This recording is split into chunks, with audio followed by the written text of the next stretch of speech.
ang ating pinagdaanan sa panahon ng pandemya at kalamidad, tayo ay kumapit pa rin sa isa't isa at buong tiwala ninyong ipinakita ang inyong suporta sa serbisyo at paglilingkod namin sa paghahatid ng tamang balita at impormasyon, tulong na galing sa aming puso. Kaya naman, sa latest survey ng Kantar at Nielsen, nangunguna ang mga himpilan ng RMN sa buong bansa. RMN, Number 1 sa Luzon, RMN, number 1 sa Visayas, RMN, at number 1 sa Mindanao. radyo ng buong Pilipinas. Buong karangalan ng mga radyoman ng RMN Networks ang maglilingkod sa inyo. Maraming salamat, RMN. Number 1, number 1. Wala nang iba. Radyo mo nationwide.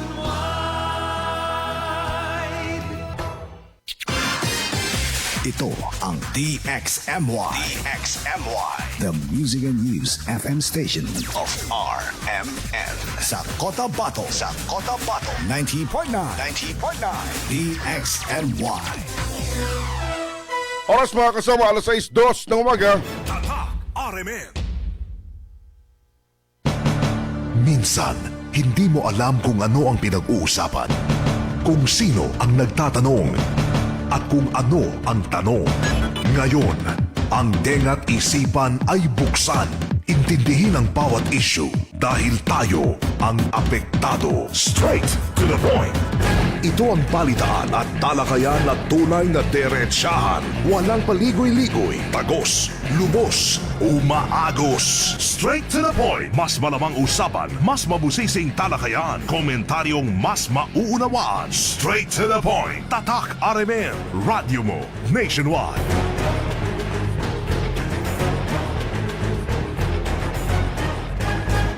Mga kasama, umaga ng Martes, tayo ho'y 25 sa buwan Agosto 2026. Welcome sa ating programa Straight to the point. Straight to the Point. Hanggang alas 7 ng morning, magkakarinigan ho tayo. Siyempre, tulad ho ng dati mga kasama, pag-uusapan natin mga napapanahong usapin, balita, mga kagirapan, dapat ho nyo malaman. Mga nangyari po sa nakalipas na 24 oras Straight to the point. sa loob at labas ng ating lokalidad. Kaya tumaasaw kami sana ho'y nasa mabuting kalagayan ho kayo, nasa maayos na pangangatungan. Straight. Ating programa live na po napapakinggan dito po sa DXMY 90.9 FM sa Cotabato City. Straight to the point. DXMY 90.9 FM sa Cotabato City, mga kasama. Sa Facebook, To the point. live na rin tayo sa FB page, DXMY 90.9 Cotabato, DXMY 90.9 Cotabato. Paki-like and paki-share para updated sa mga kaginawan sa loob at labas ng ating lokalidad. Straight. Ating text line 0950-032-7332, 0950-032-7332, mga kasama. Weather report. Update po sa kalagayan ho ng panahon sa forecast po ng ating pag-asa, mga kasama. Ang Mindanao, kasama po yung Bangsamoro Region, ay makakaranasan ng bahagyang maulap hanggang sa magiging maulap po na papawirin. May mga isolated rain showers at thunderstorm, doon naman ang umiral na localized thunderstorm. Weather report. Ayon sa pag-asa, mga kasama, posible po yung mga flash flood, kundi man landslide sa mga panahong makakaranasan ng malakas na buhos ng mga pag-ulan. Weather report.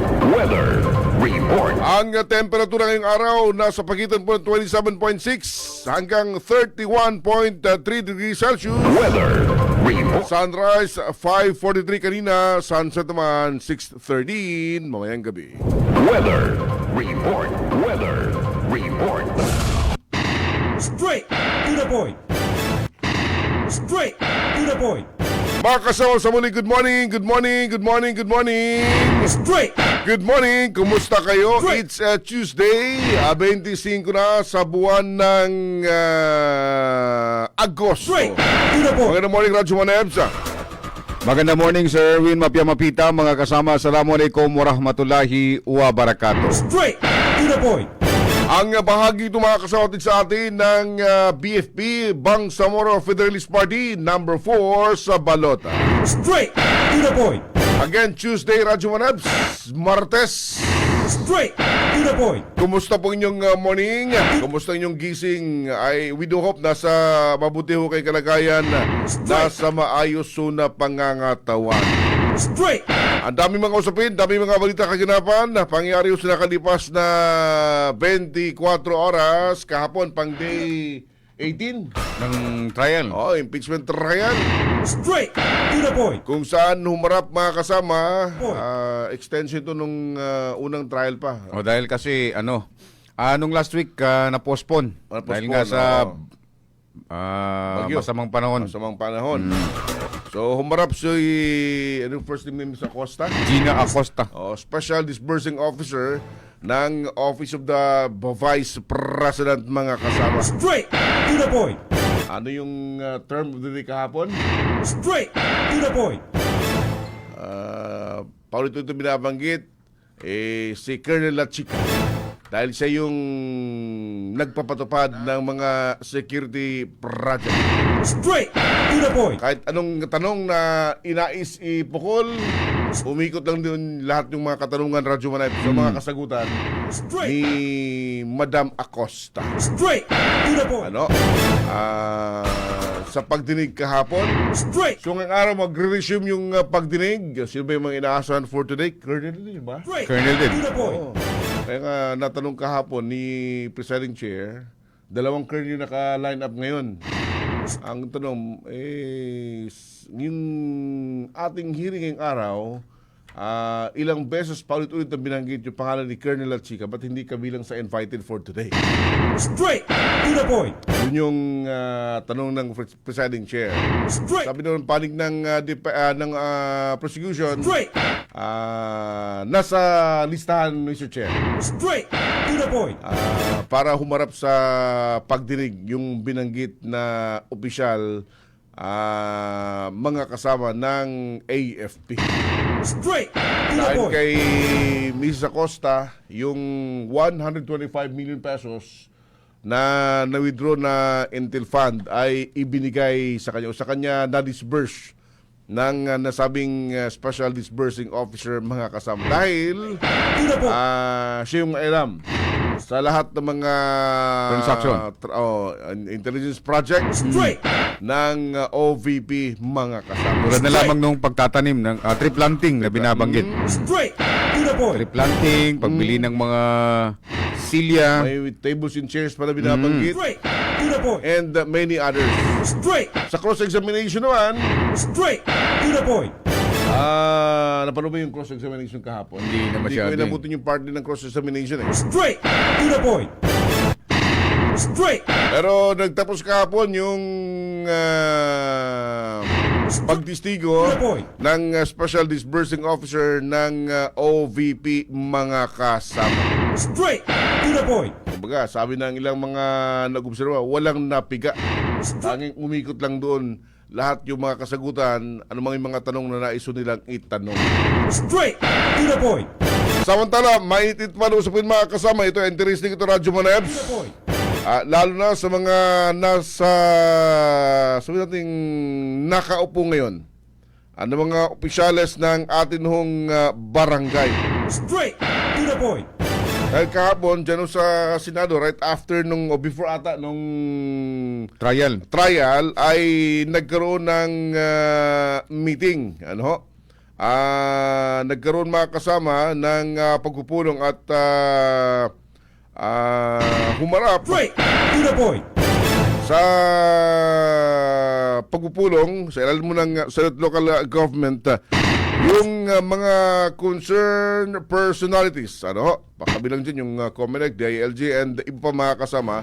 Ang usapin, sumentro dito sa proposed Straight. panukalang may pagpaliban yung SK at barangay election na sana nakaschedule Radyo Manabs Ngayong darating na November. November 2. November 2. Straight to the point. Sabi nga ng marami, parang napakadikit yung araw. To the point. Dahil November 1, alam natin yan, holiday yan. observance ng undas yan. Straight. Maraming umuwi pa sa kanilang mga lugar, probinsya, para gunitain yung undas Radyo Manat. Straight. Then, kinabukasan, Straight. To the point. magkakaroon na ng barangay and SK election November 2 as scheduled, mga kasama. Straight. To the point. Kahapon, sa nasabing meeting, mga kasama, hiniling ng Commission on Election sa Kongreso na agad na hong mag-decide. Much better sa second week ng September. Kailan yan? 3 weeks from now. Second week ng September, kung ito bang barangay at sangguniang kabataan election ay may pagpatuloy as scheduled on November 2. Straight. To the point. Ito yung naging kahilingan ni Comelec Chairman George Erwin Garcia, mga kasama, kahapon, na dapat bigyan ho ng desisyon, mga kasama, para maibsan yung concern To the point. ng mga o para sa mga paghahanda. May kinalaman nga po sa una, filing ng Certificate of Candidacy, as well as yung mga personnel na gagamitin ng Commission on Elections sa field, mga kasama. Straight. To the point. Ayon sa Comelec Chairman, kung itong kung posible, kung pwede, makapag-decide kayo kung itutuloy ba natin yung barangay and SK election sa November 2 or hindi.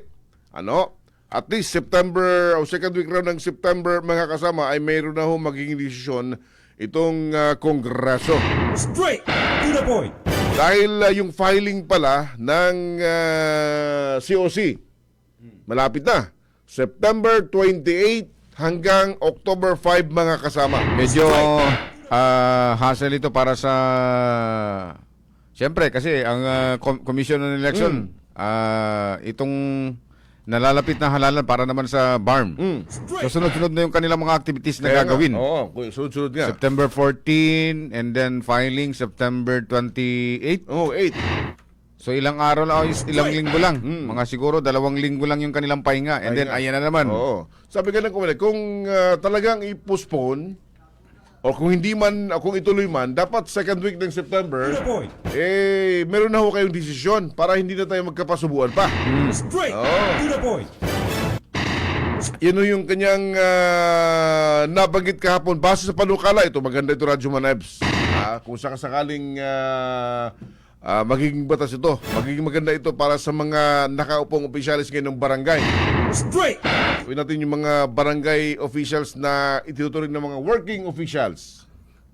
Pero kung hindi working, Dapat talaga magka-eleksyon. kung hindi working, sakit sa ulo ito ngayon pa lamang ng mga constituents ng barangay. Straight. To the point. Dahil sa panukala, mga kasama, naisong may pagpaliban yung barangay sangguniang kabataan election at magkaroon ng fixed terms. Yung mga SK and o barangay and SK officials, Straight. ng 5 taon instead na ngayon ay 4 na taon, mga kasama. Straight. To the point. Dito may pagkontra na kagad Sabi na, mas mataas pa yung termino nila sa mga termino ng mayor, vice mayor, konsehal, and halos kaparehas sa termino ng presidente na 6 na taon. Dahil sila fix 5 years Straight. To the point. Ito ay base sa Senate Bill number 2387 ni Senator Escudero. Sabi niya, nakasad rito na i-reset yung BSKE at sa scheduled na first Monday ng November, that's November 2, Straight. To the point. and gawin ho ito every 5 years thereafter. Ganda. Kailan yun? From first Monday ng November 2026, mailipat siya ng first Monday mailipat siya ng November 2028. Straight. Medyo... To the point. 26, 27, 28, aba. Straight. And then gagawin siya, sunod na election at after that, ay mangyari every 5 years na mga kasama. Straight. To the Diba? point. Ito, magandang balita ito para sa mga sitting and working barangay official. Straight. Pero kung hindi nga working, wala nang ginagawa. Straight. To the point. Ngayon pa lamang, na problema na ng mga constituents sa Radyo Manebs. Straight to the point. At may mga reaksyon dito, kabilang nito yung electoral group, yung Legal Network for Truthful Election and National Citizens Movement for Free Election, kanila hong tinutulan itong panukalang ito. Sabi niya, yung timing raw ay hindi appropriate because dahil yung eleksyon ilang buwan na lamang gagawin na. Straight. Eleksyon na, November 2 yung schedule mga kasama at yung repeated na postponement raw ng eleksyon sa barangay, extension ng mga term of office ng mga opisyales, papabor daw ito, Radyo Manebs. Papabor sa mga kamag-anak ng mga lawmakers. Straight to the point. Yung punto naman ng mga tutol dito sa postponement na itong mga kasama. Straight to the point. Base nga sa mga present kahapon dun sa pagpupulong, yung Straight to the point. yung Straight to the point. pagdaraos ng BSKE, yung November 2, talagang medyo pigado dahil dikit na dikit sa undas sa Radyo Manebs, November 2. And yung iba, siyempre, uuwi ng probinsya. Oh. Babalik na yun, uuwi ng probinsya, and then pagkatapos ng Ondas, 1, 2, magpapahinga pa yan. Halimbawa, kayo, uwi kayo ng Davao City, alis kayo ng Biyernes ng hapon. Ang undas is Sunday, November 1. Straight to the point. Medyo komplikado sa mga oras. komplikado. And siyempre, wala kang masyadong pahinga. Straight to the point. Straight to the point. Sa ilalim pa rin ng bill, sa ilalim ng bill, yung magbibigyan ng transitory provision na sinasabi yung mga incumbent elected officials ay ikukonsidera yung kanilang term as one term completed, Radyo Manebs. Considering yung extension ng termino ay 2 taon. Straight. First timer ka, after na extension, completed na yung termino mo. Samantala yung mga incumbent officials naman na nakapag-serve na ng 3 consecutive term ay ikukonsidera raw na ineligible. Hindi na pwede na tumakbo para po sa barangay SK election sa 2028 mga kasama. Straight to the point. Baka overqualified na. Lampas na. Tapos na yung tour of duty ho ninyo. If 2028 gagawin ho yung eleksyon sa barangay mga kasama. Dahil dito ay kay Escudero na ma-enhance yung stability and consistency ng public service sa barangay level mga kasama. Kahit yung pagbibigay raw ng 5 taong termino sa mga opisyales ay naayon-ayon ho sa kanila. Straight to the point. Ano po inyong masasabi sa panukalang ito? Straight to the point. Sa lower house, second reading nata, pumusta. Wala pang update sa third reading kung kailan. Siguro diyan na yung magiging madugong usapan. Lapit na. Dahil lang ang COMELEC, talagang ini-insist nila, ipinupurso nila na tutuloy pa rin ang eleksyon ng barangay and Sangguniang Kabataan. Dahil sa yung budget na yung preparasyon na kanilang ginawa ng Radyo Manebs. Mantakin mo yung budget ay kay Chairman Garcia, 19.57 billion pesos. Dami yan, laki. Straight to the point. Kung saan sa bilang na ito, 8 billion pesos na yung nagasto para sa printing ng ballots and bayad sa mga personnel. Ganun. Masasayang yun kung sakasakaling hindi matuloy mga kasama yung SK Barangay Election. Straight Kung kayo yung tatanungin mga kasama, to the point. kayo mga tagapakinig natin, mga listeners, viewers ngayon, Straight to the point. dapat ba na ituloy o dapat ba i-postpone yung barangay Sangguniang Kabataan election sa November 2 or dapat bang matuloy na itong gawin? Kung meron man pa kayo mga komento, suggestion, o kaya naman reaction no dito, 032-7332. Pwede Okay rin sa naman. comment section, Radyo Live. Sa ating comment section sa ating live ngayon, DXMY 90.9 Cotabato. Kayo ba ay pabor na may pagpaliban yung November 2 Barangay Sangguniang Kabataan Election at gagawin ho ito sa November 2028? Straight to the point. Ako sakaling pabor, bakit? Kung hindi naman, bakit ayaw naman ninyo? Straight to the point. Pwede sa text line, pwede rin po sa comment section ng ating FB Live, mga kasama. Oras o mga kasama, 6:23 ng umaga.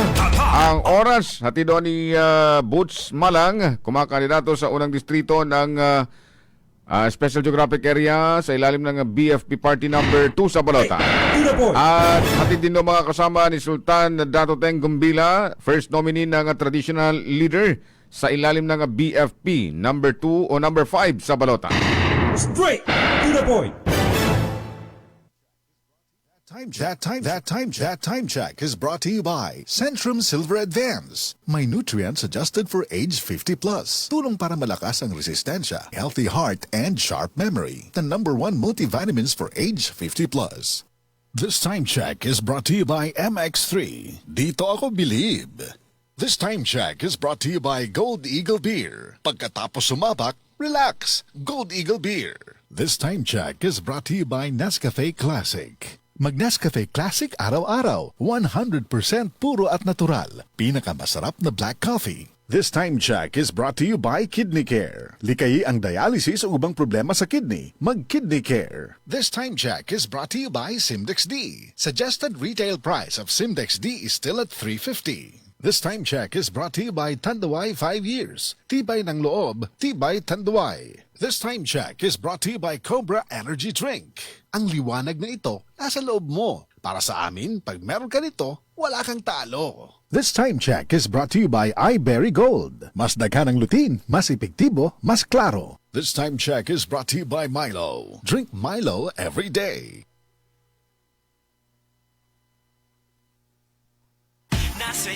Nasa'yo ang panalo. Mga ka-Pure Gold, huling hirit na ng pabuhos blowout sale. Abangan ulit ngayong dadating na August 15 to 16. Your favorite brands with the biggest discounts. From food products, personal care, household essentials, and fresh items. Dahil dito sa Pure Gold, kahit tag-ulan, ikaw ay always panalo.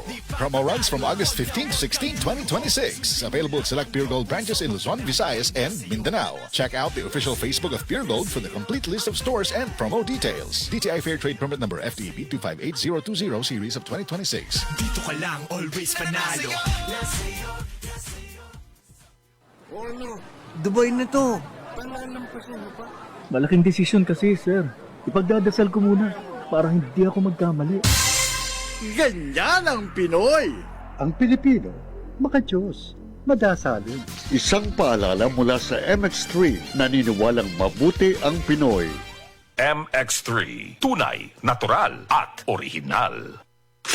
Ano ba yan? Isa pa nga.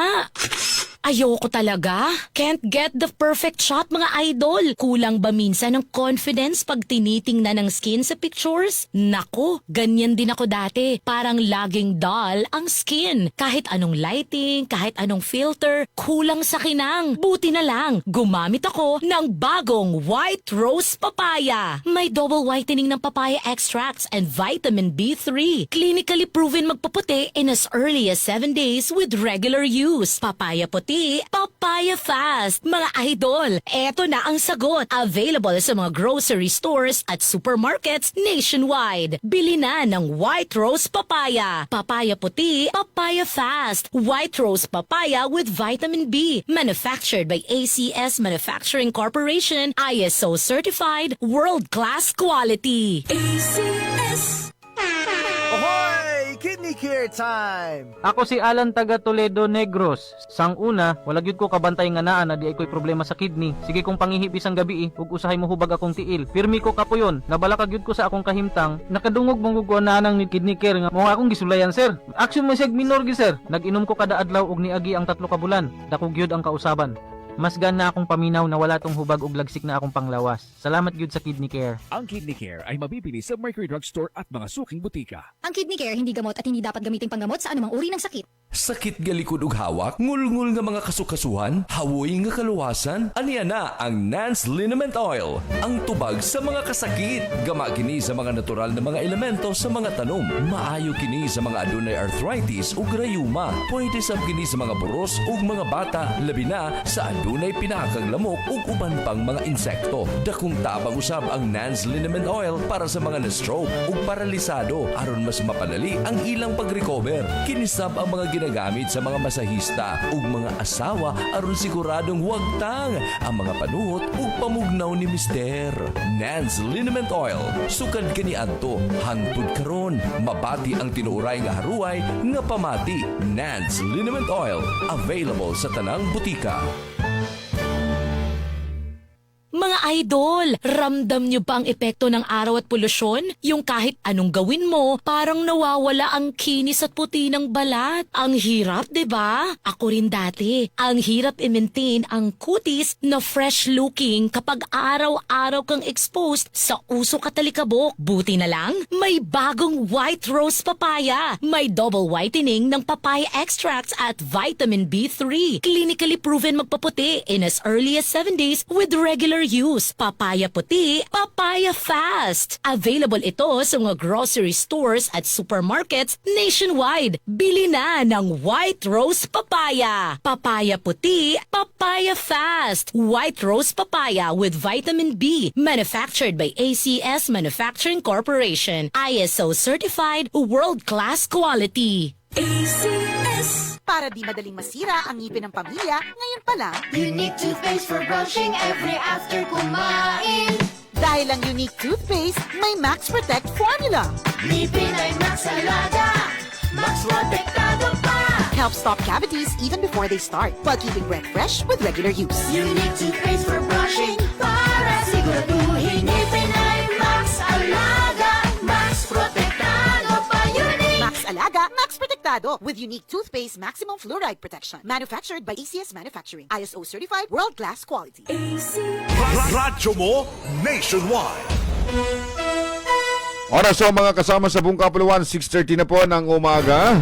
Ang oras mga kasama, hatid naman ng UBJP o United Bangsamoro Justice Party number 13 sa Balota. Straight to the point. At ang bahaging yan, natin din mga kasama ni Attorney Sheriff Abbas, kumakandidato sa unang distrito ng Cotabato City sa ilalim ng UBJP number 1 sa Balota. Straight to the point. Tuloy sa programa mga kasama, today is Tuesday, 25 tayo.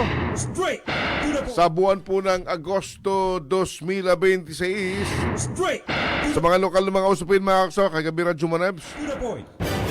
Ilang metro doon sa pinangyarihan ng vehicular accident kamakalawa ng gabi kung saan 4 katao yung mga nasaktan. Oo. Kagabi, panibagong aksidente naman po sa lansangan mga kasama yung nangyari dyan sa Sinsuit Avenue, particular pag pinaka reference point yung old DXMY. Straight Doon bahagi. Anong terminal yung dyan banda, sir? 7 to 7? Ay? Dating Aba Terminal. Dating Abang? Terminal, Straight.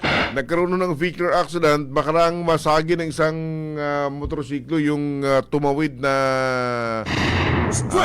mayroong isang tumawid Radyo Manab sa National Highway. Kaya't yun. Straight to the point. Nagkaroon ng vehicular accident. Again, ingat sa mga motorista natin, hinahinay lang taon To the point. sa pagpapatakbo po rin yung mga motorsiklo o mga sasakyan. Napakasakit pong magasgasan ng katawan natin. Walang problema kung mga motor lang, pero yung katawan natin Kahapon, sobrang sakit. nadaanan ko sa harap ng office ng TEU. Yung mga nasagot kamakalaw ng gabi ng motorsiklo, wasak para talaga. Masak. Kasi nga, nagkasalpukan. Oo. At ingat Straight. mga motorcycle riders natin, dandahan lang. Sa mga tatawid naman sa mga kalsada, lalo na pag National Highway, lingon-lingon muna. Kaliwa kanan bago tuloy ang tumawid. Minsan kasi nakakatakot din talaga. Tayo na nag-iingat sa disgrasya, pero yung mga nasa kasalubong natin o yung kasunod man natin, ay parang wala nang iniingatan eh. Parang wala nang bukas para sa kanila. O yung sinasabi Radyo Manebs, yung disgrasya, halos kabuntot lang. Kabuntot lang mga kasama natin parati. Kahit ingat, iba yung pag-iingat. Dapat po natin ipatupad mga kasama. Straight to the point. Oras mga kasama, 6:32 na po ng umaga. Oras, atin po ni Dr. Tumanda Antok, kandidato sa 3rd District ng Cotabato City sa ilalim mo ng BFP number 1 sa Balota. Straight to the point. Sa ibang mga balita sa bahagi ng Maguindanao del Sur, kahapon na Manebs, isang operasyon yung pinatupad ng PNP. Partikular ng Maguindanao del Sur Provincial Mobile Force Company.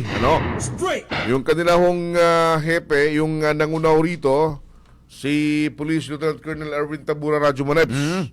Kung saan nagpatupad sila ng warrant of arrest lawan sa isang wanted person na isinagawa dyan sa bahagi ng Barangay Kuloy, Sheriff Agwak sa Maguindanao del Sur.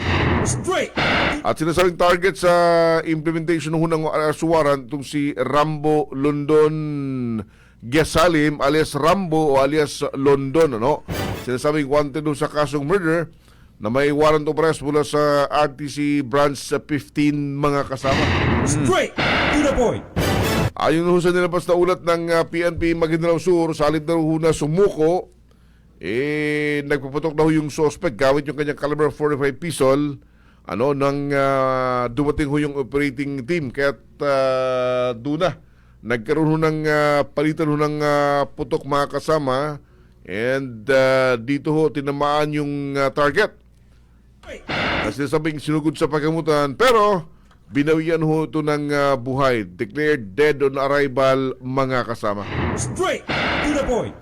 Samantalang yung may bahay ng suspect, isinugod din po sa pagkamutan dahil para mabigyan ng kaukulang gamutan ayon sa nilabas na report ng PNP Maguindanao Sur. Na-recover sa lugar yung caliber 45 pistol, magazine, bala. Meron pa na-recover na sinasabing apat na sachet ng suspected shabu na tumitimbang ng 0.58 grams. Meron pa na-recover na hand grenade yung tropa ni Colonel Tabora kahapon mga kasama. Straight to the point. Nangyari ho yan dyan sa bahagi ng Maguindanao del Sur, partikular sa bayan ho ng Sheriff Agwak. Straight to the point.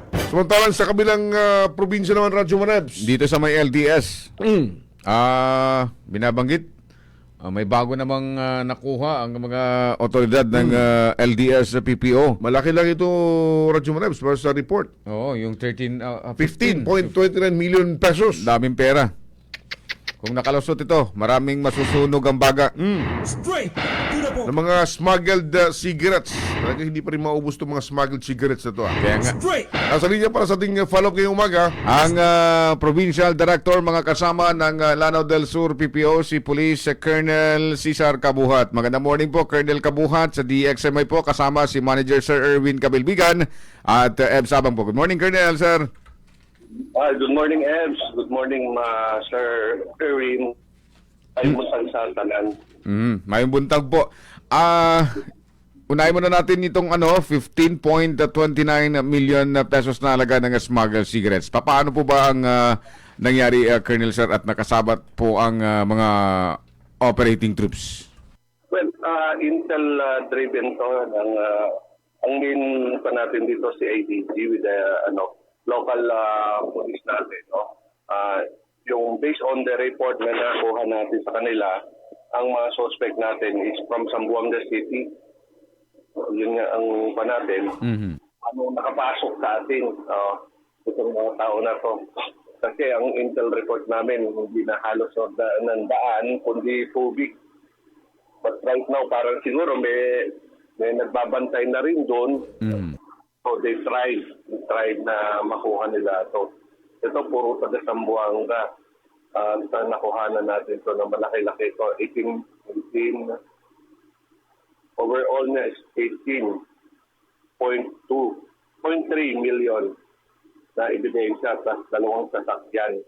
So right now ito ay na-inquest yung tao at ipinasa natin sa DOJ naman yung kaso about sa smuggling. Opo. Tama po ba yung estimated po ninyo overall nasa 18.3 million pesos yung halaga ng nasabat na sigarilyo? To be exact, 18,290,000. 18,200 something, ganon.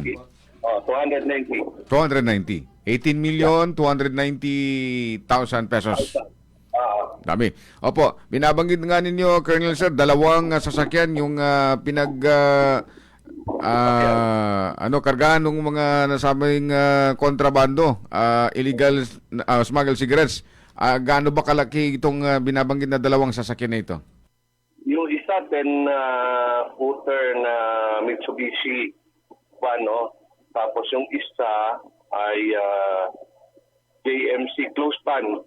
Walang specific kung gaano kalaki, pero yung malaki yung Mitsubishi truck na 10-footer, yung isa naman JMC N730 close pan. Yan yung sakyan nilang ginagawa. Colonel Sir, good morning. Sa investigation po niyo, saan daw nanggaling, sir, itong mga kontrabandong ito? Normally, ang mga kontrabando natin nanggagaling sa island provinces. So, na-transport dito, either babagsak ng Picong o SND. So, ito nga, ako, first time ko kasing na-encounter tong mga taga-Sambuanga eh. So, after that, wala nang hindi rin magsalita. So, we're looking at it na posible na baka nahirapan silang mag-duck. Dito sila nag-duck, dito nila dinaan, hoping na kaya nilang magdaan dito kaagad. Nung Masakote, saan yung direksyon? Saan na po yung delivery nito mga kontrabandong ito, Colonel Sir?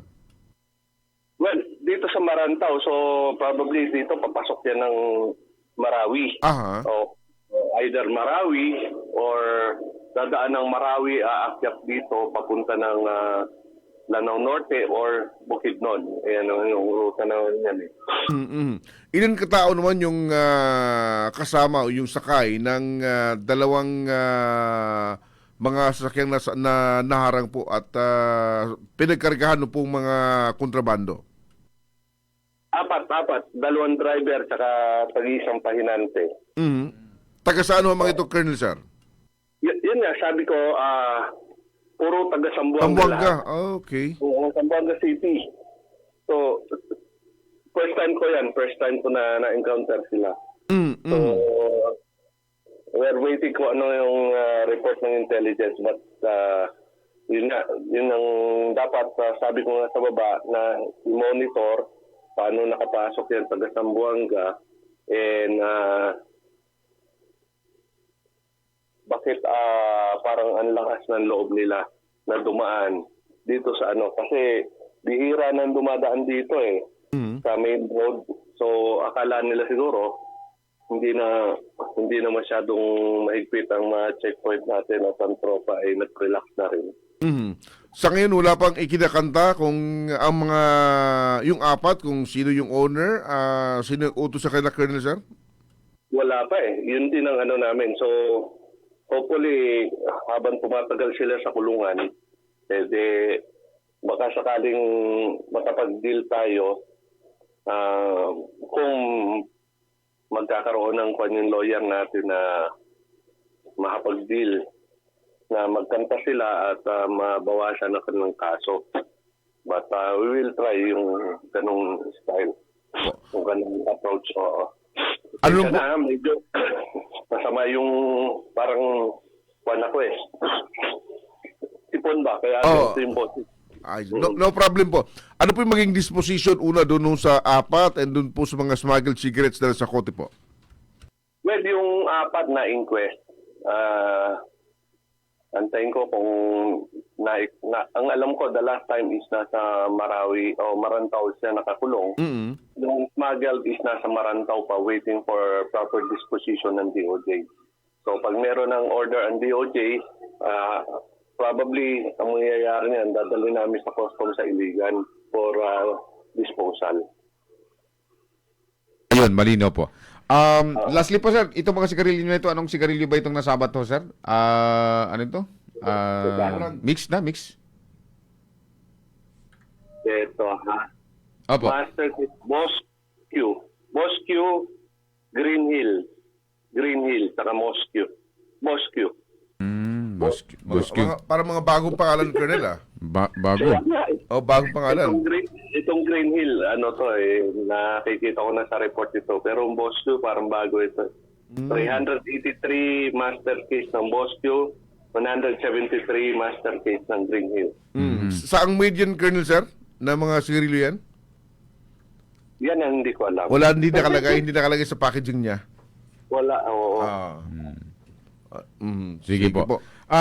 Sa kabilang banda naman po, Colonel, sir, may inilabas na warrant of arrest sa isang BC alcalde dyan sa LDS. Paano po ba ito siya na-arresto, sir? And ano po ba? Paki-elaborate po itong... At anong kasong kinasangkutan, Colonel, sir, dito sa kanya? Well, actually, naki-coordinate na rin sa atin ng Miss Or, TPO. However, yung tao, yung ating binabanggit na suspect ay na-aresto ng Iligan City Police sa Iligan City proper. So, honestly, hindi ko masyado kabisado yung kaso, but based on the news lang, allegedly, isa siya sa suspect sa pagkamatay ng isang babae sa somewhere in Cagayan de Oro. So, yun lang yung masasagot ko doon kasi hindi ko talaga kabisado yung kaso niya. Ayun. And yung nanghuli, hindi rin sa atin, kundi yung Iligan City. Sa Iligan siya nakuha. Ayun. So, outside o sa iwarho ninyo? Opo. Nagkataon na siya po'y opisyal ng isang bayan dyan sa iwarho ninyo? Opo. Ayun. Okay.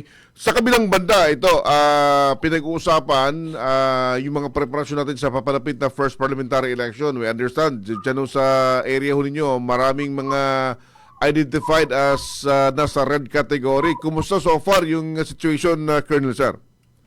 Well, sa ngayon, so far, so good. Wala pa naman tayo nakikitang gulo. Hopefully, wala. No? Yung red category kasi natin, categorization, ay base sa previous two elections. O ano nangyari. So, yung previous two, meron gulo. Kaya yun yung basis ng law enforcement at saka ng intelligence community ng AFP and PNP. So, ano pa yung nakuha natin mga report, yun ang basis namin. That's why, sabihin nga nila mataas ang Lanao for red category. It's okay. Kasi yun din naman ang basis na makarequest ako ng mas maraming augmentation personnel. Alam mo naman yung Lanao is 39 municipalities, 150. So masyadong malaki. And we only have 1,700 people to cater yung ano. So ngayon, hopefully, makarequest tayo ng almost 2,200 PNP personnel. Yun sana ma-approve, no? Yun yung request ko para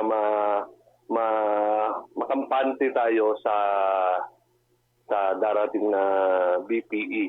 Hindi ko naman sinabing walang gulo eh. Wala namang election dito na hindi magulo. But to minimize it, yun yung target natin.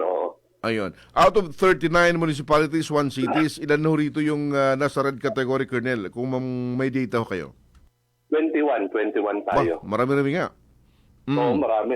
Kasi yan yung based do sa evaluation ng intelligence at saka ng law enforcement group.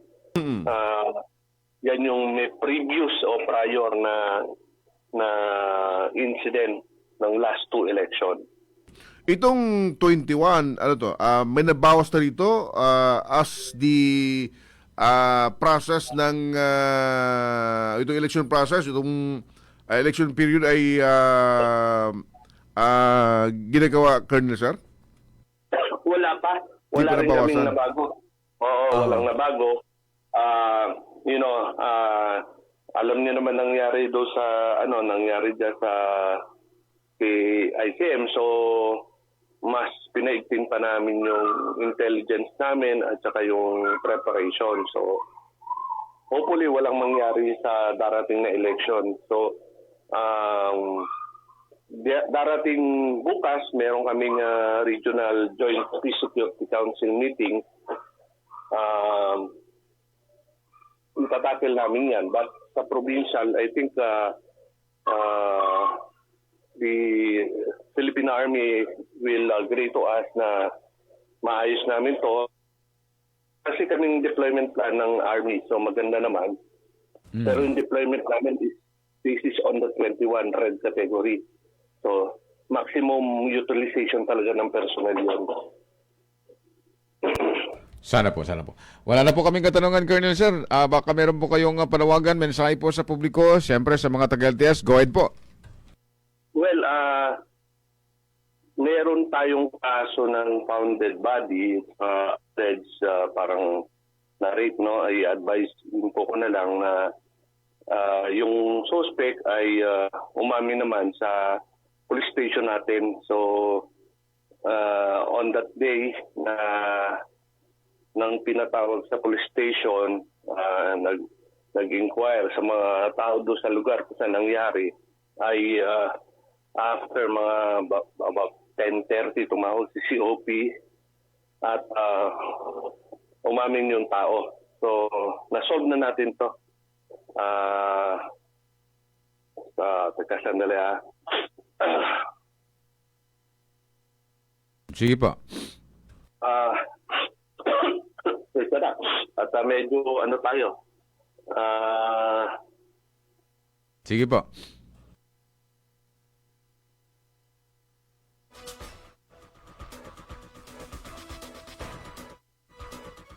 Sige po, Colonel.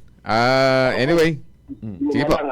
Hindi ko masyadong Opo. maanohan yung detail. But to be exact, ito, nag-surrender at umami naman siya. So, nasolve na natin kung yung babae na allegedly raped and pinatay. Saan ito nangyari, Colonel, sir? Hello, sir? Opo. Nangyari sa Bayabaw? Lumba, Bayabaw. So, yung suspect sumuko na po, nahuli na po ito ng PNP? Oo, nung Sunday. Oo. Mami na nag-text pala 7 nung tumawag sa akin si OP 7 p.m. Nangyari yan umaga nung makita ang dead body. Allegedly, yung babae is 20-something ay pumunta lang, call of nature, yun na, hindi na bumalik. So, na-alarma yung auntie. Hindi naman siya minor. Na-alarma, nakita nila patay at saka may possibility na rape. So, by 7, 5 or 6 nung tumawag sa akin na meron silang kine-check na tao at kinausap nila. Yun nga, sabi ko, kausapin yan kung yan yun at baka magkaroon pa tayo ng malaking problema kung di sa maamin. Kasi parang parang sabihin na lang natin na user yung ating suspect. Kaya yun nga ang dapat matulungan din tayo ng mga kababayan natin dito, lalo na sa Lanao, na yung mga user-pusher na yan, masawatan natin at hindi tayo magkaroon ng kanyang isa pang problema ng ginagalaw yung mga kababaihan, pinapatay pa. Tama po. Yun. With that, Colonel, sir, kami po nagpapasalamat sa inyo sa oras, information po na binahagi po yung sa ating mga listeners, viewers, sa umaga, sir. Again, thank you very much. Good morning po sa inyo. Thank you, Ed. Salamat po na marami. Lahat ng tanong, straight to the point. Mga kasama si Police Colonel Cesar Cabuhat, Provincial Director ng LDS PPO. Straight to the point. Oras mga kasama sa buong kapuluan. 6:52 ng umaga, mga kasama, ang oras sa tidon ni Attorney Lanang Ali Jr., number 19 na nominee ng UBGP, number 13 sa balota. Straight. Ito muna mga mamis, narito na ang Lampin Pants Diaper, Mega Dry, Day or Night, kaya ho nito tumagal hanggang 12 oras. Hygienic Safe at baby skin friendly dahil 100% cotton. Lampin Pants Diaper, mega sulit ang presyo, mega kalidad sa produkto. Available sa lahat ng Mercury Drug Stores at sa mga leading supermarkets and drugstores nationwide. Straight to the point. Ang bahaging yan, mga kasama, tidon ni Attorney Omar Yasser Sema, first nominee ng Bangsamoro Party, number 2 sa balota. Tatak RMN.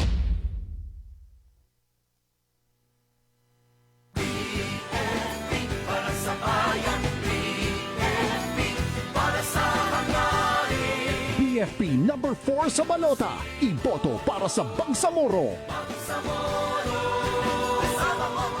BFP number 4 sa balota. Iboto para sa Bangsamoro. BFP number 4 sa balota. Iboto para sa Bangsamoro. Para sa bayan, BFP para sa hangarin. Inklusibo, Bangsamoro. Kasama mo kami. BFP number 4 sa balota. Iboto para sa Bangsamoro. BFP number 4 sa Assalamualaikum. Dr. Tumanda Antok po, number 1 sa balota para sa District 3 ng Cotabato City. Marami pa rin sa ating mga kabataan ang nahihirapang matutong bumasa. Marami rin ang hindi nakakapagtapos ng kolehiyo. At habang umunlad ang sentro ng lungsod, marami pa rin komunidad sa District 3 ang naiiwan. Mapupunan natin ang mga pagkukulang na ito sa parlamento. Isusulong natin ang school teaching para sa mga pampublikong elementarya. Mas mataas na kalidad ng edukasyon sa ating state universities and colleges. Bilang guro, mananaliksik at eksperto sa pulisya. Iaalay ko ang aking kaalaman at karanasan sa paglilingkod sa inyo. Ako po si Dr. Tumanda Antok. Hindi natutulog sa serbisyo. Number 1 sa balota para sa District 3 ng Cotabato City. Political advertisement paid for by Dr. This newscast is brought to you by iBerry Gold. Mas daghan ang lutin, mas epektibo, mas klaro. This newscast is brought to you by Cobra Energy Drink. Ang liwanag na ito nasa loob mo. Para sa amin, pag meron ka nito, wala kang talo. Radyo mo nationwide. Oras o mga kasama, 6:55 ng umaga ang oras sa tidon ni Engineer Bay Ali San Saluna Caron, third nominee ng Bangsamoro Party, number 2 sa balota. At sa puntong ito, mga kasama, tanggap tayo ng reports mula sa ating mga Radyoman reporters. Punong barangay patay sa pamamaril sa lalawigan ng Sultan Kudarat. Detalye ng balita, Radyoman Maestro Rahib Bansao. DXMY. Tatak RMN Report. Patay ang isang 53 anyos na punong barangay ng barangay Banawag matapos pagbabaril ng dalawang hindi pa nakilalang suspect sa Purok 3 sa President Quirino sa probinsya ng Sultan Kudarat bandang alas 11:20 ng tanghali kahapon. Kinilala ang naturang biktima na si Kapitan Bernadette Acosta Barua. Ayon sa impormasyong nakalap ng DXMY, nakaupo lang umano ang biktima sa tabi ng kanilang sari-sari store kasama ang kanyang bayaw. Nang dumating ang mga suspect, sakay ng itim na motosiklo ng Suzuki Raider 150 na walang plate number. Matapos ang pamamaril ay mabilis na tumakas sa mga suspect patungong Barangay Malingon. Habang ang biktima naman ay mabilis na isinugod sa pinakamalapit na bahay pagamutan. Subalit inideklara na ito ng mga attending physician na dead on arrival. Agad din nagsagawa ng hot pursuit operation ng mga pulisya habang patuloy na inaalam ang motibo sa pagkakilanlan sa mga suspect at kung ano ang motibo sa naturang pamamaril. Kasama mo sa DXMY 90.9, Radyoman Maestro Rahib Bansao, Tatak RMN. Radyo mo nationwide. Maraming salamat, Radyoman Maestro Rahib Bansao. Oras sa mga kasama, 6:56 ng umaga. Oras naman na tidon ni Attorney City Fahani S. Uyod, fourth nominee ng Raayat Party, number 12 sa balota. Samantala, mga kasama, Bangsamoro Mufti Gelani muling pinayuhan ng mga Bangsamoro sa gitna ng umiinit na political rivalries. Detalye na balita, Radyoman Juldi Mapanaw. DXMY. Tatak RMN Report. Matapang na muling inihayag ni Bangsamoro Mufti Sheikh Abdul Rauf Gialani sa lahat ng mga Bangsamoro ang kahulugan ng isang hadis ng Propeta Muhammad. Sinabi ni Ustad Gialani na ilan sa napapanahong hadith o ang banal na kasulatang iniwan ng sugo ng Allah ang sobra-sobrang kagustuhan ng tao sa lahat ng mga makamundong bagay. Ilan dito ang pagsisikap sa kayamanan at makamundong mga bagay na maaaring isang malaking sanhi na nag-uudyok sa paggawa ng kasalanan o nakakapanghamak sa kapwa. Ang pahayag ng mufti ay ginawa niya sa gitna ng umiinit na political rivalries at tunggalyan ng samot-saring panig ng mga Bangsamoro dahil sa sinusuportahang kandidato. Na ang may kakaukan sa rekano sa mga distisya sa liyon na lupa, nagkuya-kuya kano sama na kinagkuya-kuya ng una sa rekano, mamagagawa kano! Sama na kinapamagagawa unang-una sa rekano na mabinasa kano, sama na kinabinasa nila. Nabi pagkagiyak po tingong Rasulullah sallallahu alaihi wasallam, may kaggadakali tamok pa niya ba? Kalla innal insana layataho arraahus tagana. Sa apa ko tingong Allah, manos yan yan, darwa ka, amay kayani nagkailay, ipakagagas ka ni. Kadakali tamok na darwa ka ka ni. Na, niya ba sa maya, mga Muslim parites sa Allah subhanahu wa ta'ala, na umanisa, nadakam ang panganap sa budget nila sa dunya ka, napasad, kinalabit ito Allah ta'ala, Surat Al-Zukhruf, ayat 32. Napasad, ito Allah ta'ala, kinabudget namin kanu, umanisa na kanina budget. Ada mapuro, ada nasasangan, isa ba pinito ka, kawasan miskinan. Kasama mo sa DXMY 90.9 RMN Cotabato, Radyo Manjul, Limapalaw, Tatak RMN. Maraming salamat Radyo Manjul. Oras sa mga kasama, 6:58 ng umaga. Ang oras sa naman ni Edgardo Ramirez, mas kilalang Professor Edgar. First nominee ng Christian for Peace sa number 7 sa balota at ni Percival Lagman, number 4 sa balota para sa Sutter Community. Straight to the point. At PhilHealth, pinapadali ang proseso ng pag-membro sa SOC Sergeant. Detalye na balita, Radyoman Daisy Mangod.